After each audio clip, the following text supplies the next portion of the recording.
বানর যেভাবে রুটি ভাগ বটরা করে, পিঠা ভাগ বটরা করে, সেইভাবে তারা পিঠা ভাগ বটরা করে এটাকে তারা নির্বাচন বলে, মানুষ এটাকে তামাশা বলে।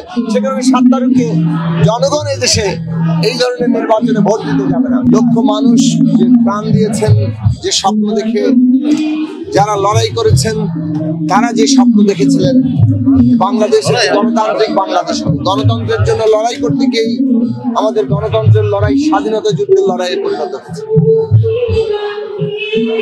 সেই দেশে আজকে ভোটাধিকার নাই, গণতন্ত্র নাই। স্বাধীনতা যুদ্ধের ঘোষণায় যে বলা হয়েছিল এই রাষ্ট্র মানুষের জন্য, নাগরিকদের জন্য সমতা অর্থাৎ সুযোগের সমতা, মানবিক মর্যাদা, সামাজিক ন্যায় বিচার প্রতিষ্ঠা করবে।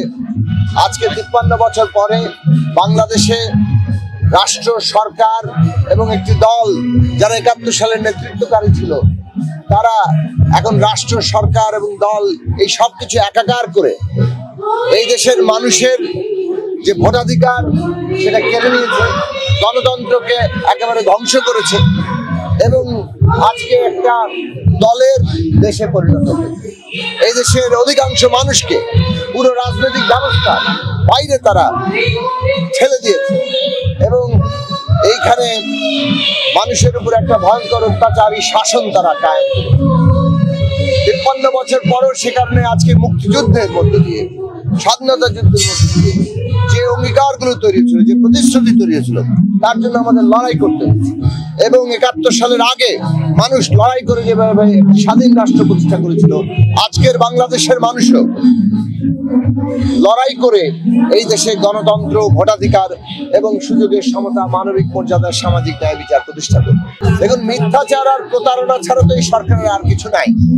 মিথ্যাচার, প্রতারণা এবং সাথে এখন দমন পীড়ন এবং মানুষের উপর অত্যাচার, এই করে তারা শাসন টিকিয়ে রেখেছে। তাদের অধীনে যে কোনো সুষ্ঠু নির্বাচন সম্ভব না, সেটা তো 2014 সালে, 18 সালে তারা প্রমাণ করেছে। এবং আবারও এই যে একটা নির্বাচন নামে তারা একটা তামাশা এবং নাটক করছে, এটা যে জীবনটা তামাশায় পরিণত হয়েছে, এটা তো এটার জন্য আমাদের নিজেদের বলার দরকার আছে। তারা নিজেরাই তো প্রমাণ করেছে এটা তামাশা ছাড়া আর কিছুই নয়। এখানে নানান ভাবে নিজেদেরই কয়েকটি নৌকা প্রতীক হাজির করে, মনোনীত নৌকা, দামি নৌকা, স্বতন্ত্র নৌকা, বিদ্রোহী নৌকা, নিজেদের জোট মিত্রদের নৌকা, এমনকি যাকে বিরোধী দল বানাবে তারাও আসন সমঝোতা চাচ্ছে। এইরকম একটি আসন সমঝোতার একটি নির্বাচন, নিজেদের মধ্যে ভাগ বাটোয়ারা, বানর যেভাবে রুটি ভাগ বাটোয়ারা করে, পিঠা ভাগ বাটোয়ারা করে, সেইভাবে তারা পিঠা ভাগ বাটোয়ারা করে এটাকে তারা নির্বাচন বলে, মানুষ এটাকে তামাশা বলে। সে কারণে 7 তারিখে জনগণ এই দেশে এই ধরনের নির্বাচনে ভোট দিতে যাবে না। জনগণ লড়াই করছে বরং একটা সত্যিকার নির্বাচনের জন্য, যেখানে সকল দল অংশ নেবে, যেখানে আওয়ামী লীগ অংশ নেবে এবং প্রতিদ্বন্দ্বিতার ভিত্তিতে মানুষ বাছাই করবে তারা এই দেশে ভবিষ্যতে সরকার গঠন করবে। জনগণের সত্যিকার প্রতিনিধি তৈরি করার জন্য আমরা লড়ছি এবং এই লড়াই ন্যায়সঙ্গত লড়াই।